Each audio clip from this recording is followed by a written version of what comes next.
తాకట్లో ఉన్న బంగారాన్ని విడిపించి ఆ రోజున మార్కెట్ ధర కట్టి మిగిలిన డబ్బును మీకు అందిస్తుంది కొమ్మూరి గోల్డ్.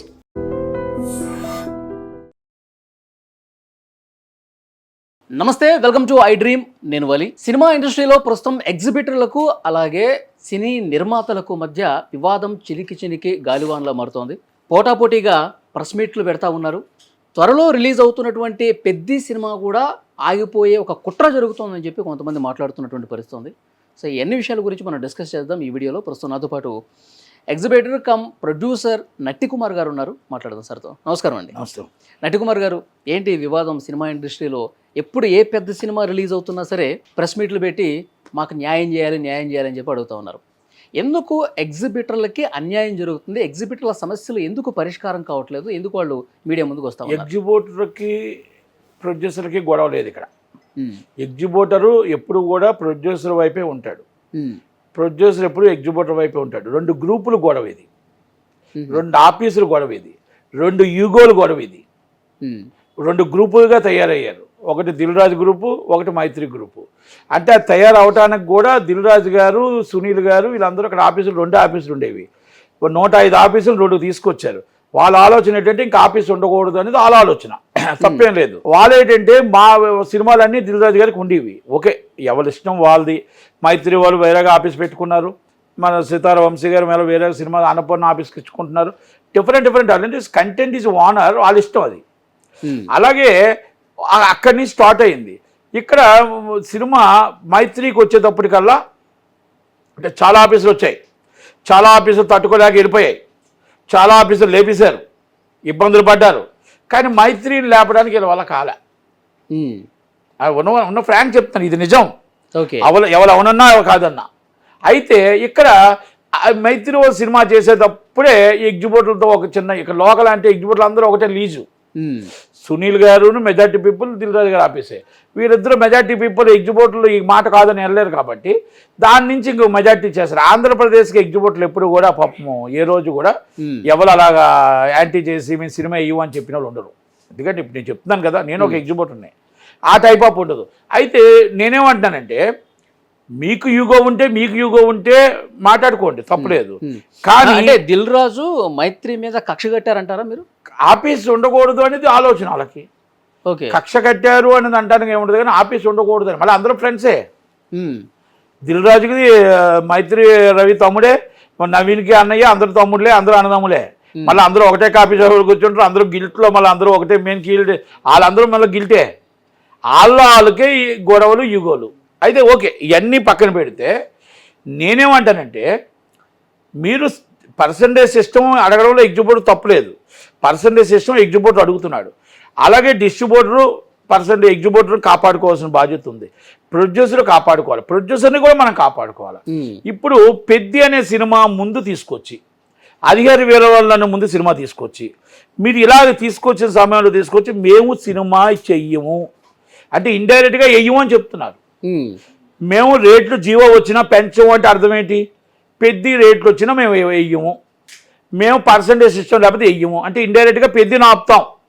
ఓకే, పెద్దని ముందు పెట్టి మా కోరికలు నెరవేర్చుకుందాం అని అనుకుంటున్నారు. తప్పలేదు మీ దాంట్లో. నిజంగా న్యాయమైన కోరికలు ఉంటే మనం కూర్చొని ఛాంబర్లో కూర్చొని మాట్లాడుకోవాలి. ఎగ్జిబిటర్ కాపాడుకోవాల్సిన బాధ్యత ఉంది. అంటే ఎగ్జిబిటర్లది న్యాయమైన కోరిక కాదంటారా? డిమాండ్ కరెక్ట్ గా 100% న్యాయమైన కోరికే, కానీ పర్సంటేజ్ అనేది న్యాయమైన కోరిక కాదు.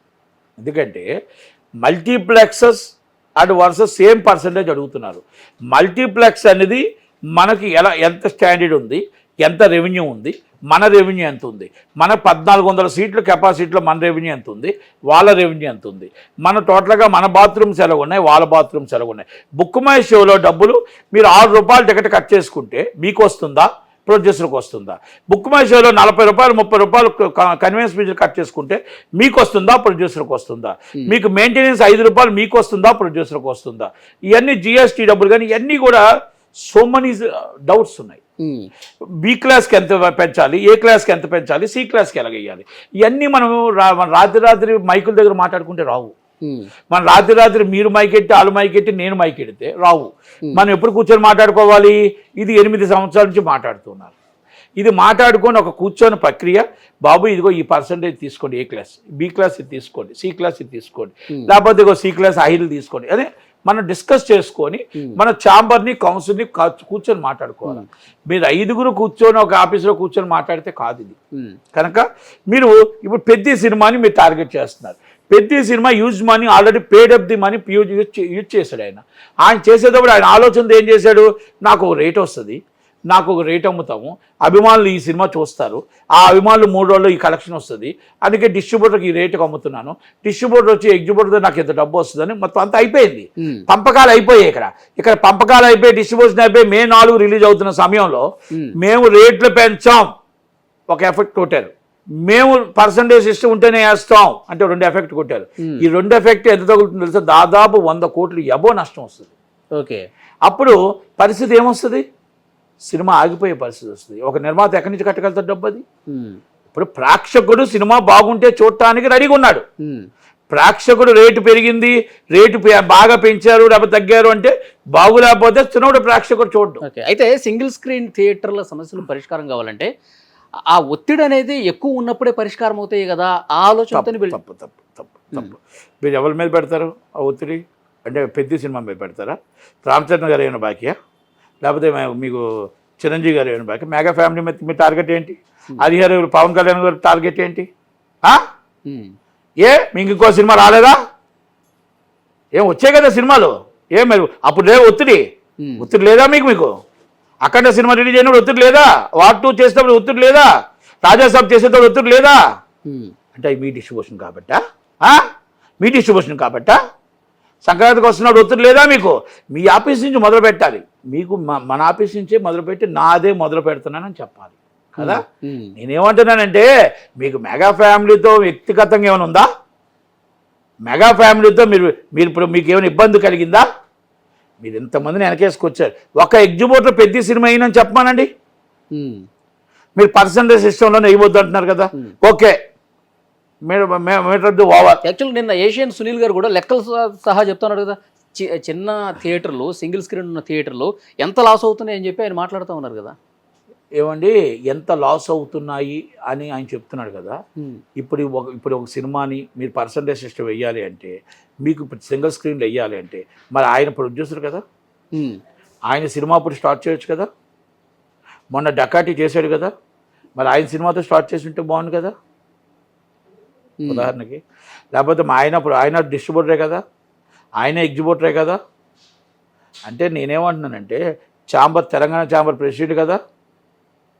మరి మీరు కూర్చొని మాట్లాడి ఇది డిసైడ్ చేయండి. పెద్దలు మీరు ఎవరంటే 10 మందే కదండి సినిమాలు తీసేవాళ్ళు, 10 మందే కదండి డిస్ట్రిబ్యూషన్ చేసేవాళ్ళు, 10 మందే కదండి ఎగ్జిబ్యూటర్ లీజులో ఉన్నవాళ్ళు.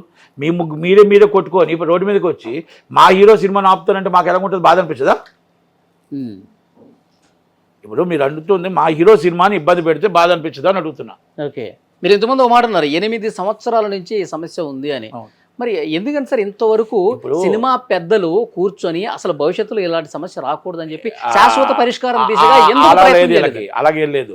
ఇప్పుడు మీరు రోడ్డు మీద ఒక యాక్సిడెంట్ జరిగింది అనుకోండి, ఆర్టీఓలు మొత్తం జల్లిని పట్టినట్టు పడతారు 5 రోజులు.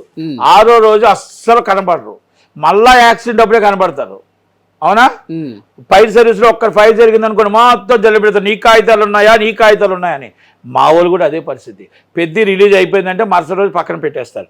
నేనేమంటున్నానంటే 6 నెలలు పెట్టుకోండి, జనవరిలో నుంచి పెట్టుకోండి. మీరు అన్ని కరెక్ట్గా చేసుకోండి. ఇప్పుడు కూడా ఎగ్జిబ్యూటర్ని ఇబ్బంది పెట్టద్దు. ఎగ్జిబ్యూటర్కి ఏ విధంగా ఇవ్వాలి, ఈ పెద్ద సినిమాకి ఏ విధంగా కొంచెం హైప్ చేయాలి, బెనిఫిట్స్లోకి మనం మల్టీప్లెక్స్కి ఇస్తున్నట్టు ఏ విధంగా కొంచెం పెంచాలి, ఏ విధంగా చేయాలి, అంతా తాత్కాలికంగా మనం అంతా చేసుకొని ముందు రిలీజ్ పెడదాం.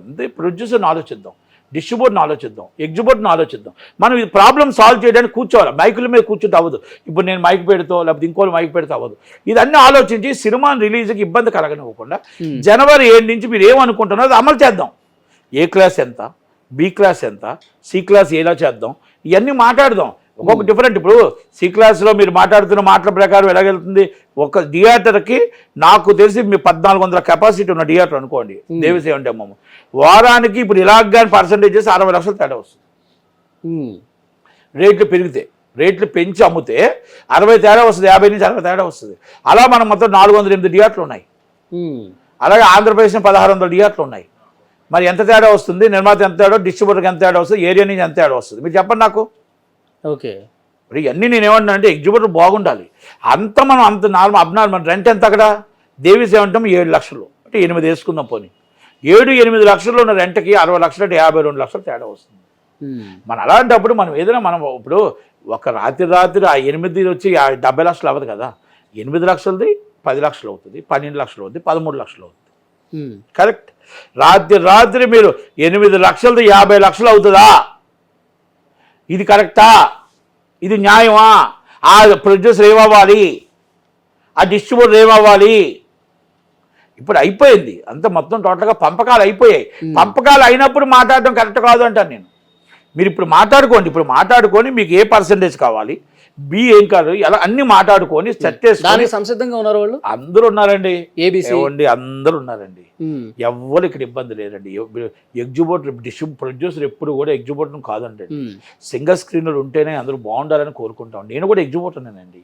డిస్ట్రిబ్యూటర్ బాగుండాలండి. వాళ్ళు కూడా అందరూ పాపం వాళ్ళు కూడా ఆధిపత్య పోరు తప్ప ఇది నిజమైన ఎగ్జిబిటర్ ఎవరు కూడా ఈ సినిమా పెద్ద ఎయ్యను అని చెప్పలేదు. ఏమంటే మాకు 4 వారాలు రెంట్లు వచ్చాయండి వరప్రసాద్, మళ్ళా సినిమా వస్తే పెద్ద రెంట్ వస్తుందండి. వాటి కోసం ఆలోచిస్తాం కానీ మేము ఇవన్నీ ఎలాగో ఆలోచిస్తాం చెప్పండి. మీరు అలా ఒక్క నిమిషం ఆలోచించండి. అంతే తప్ప మీరు పెద్ద సినిమా ఆపాలని ఒక టార్గెట్తో ఇండైరెక్ట్గా ఇంటర్నల్గా చిరంజీవి గారి మీద అయినా టార్గెటా, రామ్ చరణ్ గారి మీద టార్గెటా నేను అడుగుతున్నా. ఎగ్జిబిటర్ లేదు, ఎగ్జిబిటర్ లేదు, ఇది ఎగ్జిబిటర్ లేదు. మాట్లాడుతున్నారు రావచ్చు. మీకు నిన్న రవి గారు చెప్పారు కదా, మైత్రి రవి గారు ఏం చెప్పారు? గేమ్ చేంజర్ నుంచి మీరు ఈ సినిమాల దాకా మీకు లేని బాధ ఇప్పుడు మేము చేస్తున్న సినిమాలకే మీకు ఎందుకు వస్తుందని అడిగాడు. దాని ఆన్సర్ చూడండి, అది తెలుసు అందరికీ. ఇంక మేము చెప్పాల్సిన 10 సార్లు మేము చెప్తే మాకే సిగ్గేస్తుంది. కనుక నేనేమంటున్నానంటే సినిమా ఆపాలి అనుకోవడం మీ వల్ల కాదు. సినిమాని ఎయ్యును అనే థియేటర్ నాకు తెలిసి ఎగ్జిబిటర్ లేడు. 3వ తారీఖు నైట్ ఒకవేళ ఇది కంటిన్యూ అయ్యి చివరి వరకు కంటిన్యూ అయితే ఏంటి పరిస్థితి? ఏమైనా అటు సూర్యుడు ఇటు వచ్చినా, ఇటు సూర్యుడు అటు వచ్చినా 3వ తారీఖు నైట్ మొత్తం థియేటర్లో పడతాయి. ఫస్ట్ అగ్రిమెంట్ సునీలే చేస్తాడు. మీరు రాసుకోండి, ఇది చరిత్ర. రాసుకోక మీరు అగ్రిమెంట్ సునీల్ చేయకుండా సునీల్ థియేటర్లో సినిమాలు ఆపితే పర్సంటేజ్ సిస్టమ్ అవ్వదు. ఆ సిస్టమ్ మీద ఒప్పుకోరు, ఇప్పుడు ఒప్పుకోరు. కంపల్సరీ ఫ్యూచర్లో 100% అవుతుంది. ఒకవేళ అగ్రిమెంట్ చేయకపోతే రేపు 4వ తారీఖున మళ్ళీ మీరు నా దగ్గర రండి, చిరస్స వంచి క్షమాపణ చెప్తా. ఆయన కానీ సినిమా కానీ వేయకుండా ఆగితే, ఆయన ఆగకుండా వేస్తే ఏం సమాధానం చెప్తాడో చెప్పండి. నిన్న కూర్చున్న వాళ్ళందరూ సినిమా థియేటర్లో పెద్ద వెయ్యమని చెప్పిన వాళ్ళు వెయ్యడం అని చెప్తే నాకు సమాధానం చెప్పమానండి. రేట్లు మనం అర్థం చేసుకోవాల్సింది, మనం ఆస్కార్ లెవెల్ ఇంటర్నేషనల్ లెవెల్కి వెళ్ళాం. మనం ఇక్కడ రేట్లు పెరగకపోతే అవ్వదు. పాన్ ఇండియాలో మూవీలో రేట్ యూజర్ పేమెంట్ అవుతుంది. అందుకే దానికి రేటు పెంచి ప్రేక్షకుడు రెడీగా ఉన్నాడు. మీకెందుకు బాధ? ప్రేక్షకుడు బాగుంటే సినిమా చూస్తాడు, లేకపోతే లేదు. కనుక మీరెందుకు హామీ ఇస్తారు? బాగులేకపోతే ప్రేక్షకుడు చూడడం. కనుక సినిమాని రిలీజ్కి మీ టార్గెట్ ఎవరు చేయకూడదు. సినిమాని ప్రతి ఒక్కరు వేయడానికి రెడీగా ఉన్నారు. మాకు మెగా ఫ్యామిలీలో 4 వారాలు రెంట్ వచ్చింది, మళ్ళీ 5 వారాలు రెంట్ వచ్చే సినిమా ఇదే. తర్వాత సినిమా 5 నెలల నుంచి సినిమాలు లేవు. మేము కరెంటు బిల్లులు కట్టలేక కష్టాల్లో ఉండి మేము ఉన్నాం. కనుక ఎగ్జిబిటర్ సినిమా వేయనని చెప్పట్లేదు, ఎగ్జిబిటర్ సినిమా వేయటానికి ఉన్నాడు. ఇక్కడ యూనియన్ నాయకులు మాత్రం ఆడుకుంటున్నారు. 2 గ్రూపుల వారు తప్ప. మీరు అన్నట్టు ఎగ్జిబిటర్లు కూడా మనస్ఫూర్తిగా యాక్సెప్ట్ చేసే పరిస్థితి ఉంది. ఇప్పుడు పెద్ద సినిమాలు వచ్చినప్పుడే వాళ్ళకి మంచిగా రెంట్లు వస్తాయి, మంచిగా డబ్బులు కనిపిస్తాయి. కానీ సినిమాలు లేనప్పుడు వాళ్ళు ఎంత బాధలో ఉంటారు, మీకు కూడా అనుభవమే కదా. నేను అదే చెప్తాను సార్, ఇవాళ సినిమాలు లేవండి, 4,000-3,000 కలెక్షన్లు ఉన్నాయి. కరెంట్ బిల్లు చూస్తే లక్షల్లో వస్తుంది. స్టాఫ్ జీతాలు ఇచ్చుకోవాలి, ఇవన్నీ ఇచ్చుకోవాలి. అందరం కష్టాల్లోనే ఉన్నాం.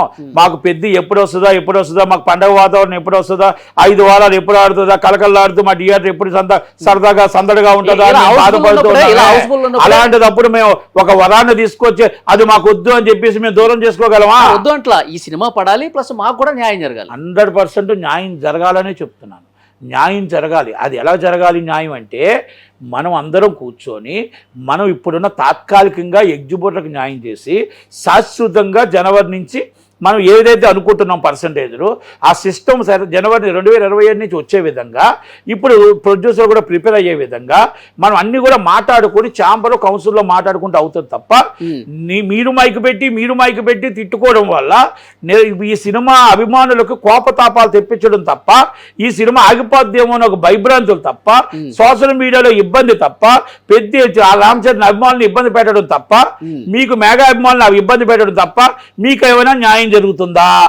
మీరిద్దరూ ఇక్కడ పెడితేనే ప్రెస్ మీట్లో నేను ఎక్కడో తేడా వస్తుంది అభిమానుల్లో ఒక భయాందోళన వస్తుందన్న ఉద్దేశంతో నేను రావాల్సి వచ్చింది తప్ప మీరిద్దరూ ప్రెస్కి రాకపోతే నేను రాను.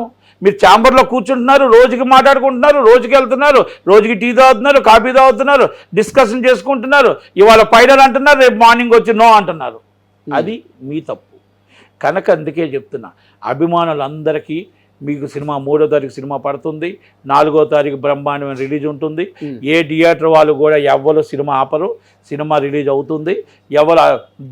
ఒకటి చెప్తున్నా, పెద్దిని ఆపాలి అనుకున్నాడు మూర్ఖుడు, పెద్దిని వేయకూడదు అనుకున్నాడు దురదృష్టవంతుడు, పెద్ది వేసిన వాడు అదృష్టవంతుడు. Peddi is the blockbuster hit. Thank you very much. Thank you.